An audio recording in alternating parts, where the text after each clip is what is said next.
Hey everyone. Lately I've been thinking a lot about music and how it seems to be getting worse. Most popular songs today feel like huge downgrades. Talented artists who create music on a higher level, they rarely get any promotion.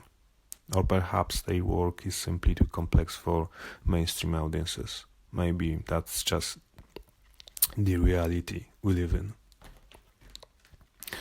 I remember when the question, what music do you listen to, could define who you were.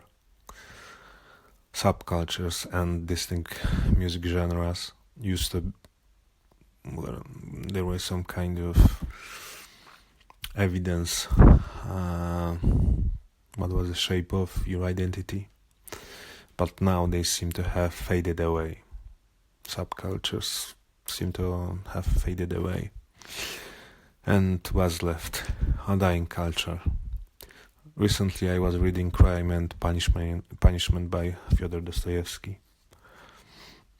Just the first few pages of that novel contained more depth and literary greatness than the entire Avengers film series. It's sad to think that we have moved from masterpieces of art and literature to comic book stories and some of the worst music I've ever heard.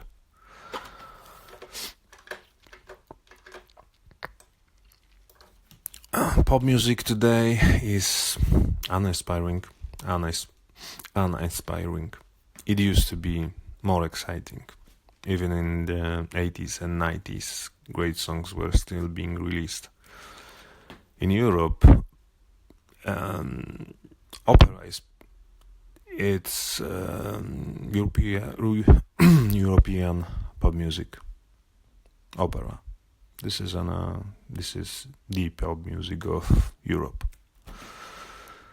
Pop, but that's American pop. Is disposable, and hip hop, which has always had its roots in the streets, well, in the gutter, hip hop has somehow become the most dominant genre. Looking back at the Romantic era, yes, I know that was over 120 years ago, but stay with me. Western culture operated on entirely different level. This was a time when composers weren't just creating music, they were pushing the boundaries of emotion, storytelling, and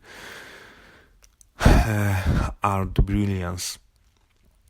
Beethoven's late symphonies, like the monumental Ninth Symphony, were filled with philosophical depth and human spirit. Chopin's nocturnes captured an unmatched level of sensitivity and virtuosity on the piano. Franz Liszt, revolutionized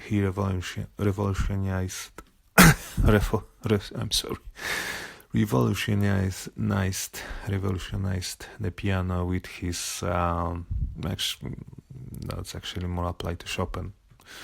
He was the evolution of the piano. But Liszt, with his transcendent etudes and Hungarian rhapsodies, while Wagner's operas such as Tristan and Isolde redefined harmony and musical drama. This was music that demanded the listener's full engagement, challenging the mind and stirring the soul. Back to maybe not to our era, but modern era, 20th century. Igor Stravinsky, who passed away in 1971, was the last truly revolutionary modern composer. In 20th century. Someone who changed music forever. Figures like Stravinsky and Shostakovich prove that music could reach extraordinary heights. And yet nothing is stopping people today from listening to their works. So why do so few people seek out great music? Are they so conditioned by mainstream culture, or are they simply unaware of what's out there? Every now and then I hear about a young person discovering 80s song because it was used as a background music in a YouTube search.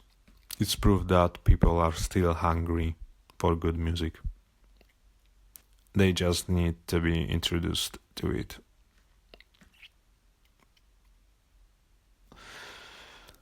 Of course, you can't expect to hear one piece of classical music and immediately feel ready to listen to the whole symphony at the Philharmonic. That kind of music demands patience and attention.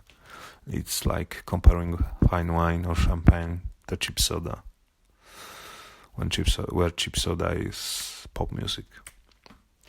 So you have to experience it from first sip to the last. I mean wine. The same goes for classical music. You need to allow yourself to be guided through it from beginning to end. That takes time, effort, and willingness to truly listen. So today, why not try finding something better than the shallow entertainment modern pop culture offers? You might be surprised at what you discover. I highly recommend it, Stravinsky or Shostakovich. Take care, guys.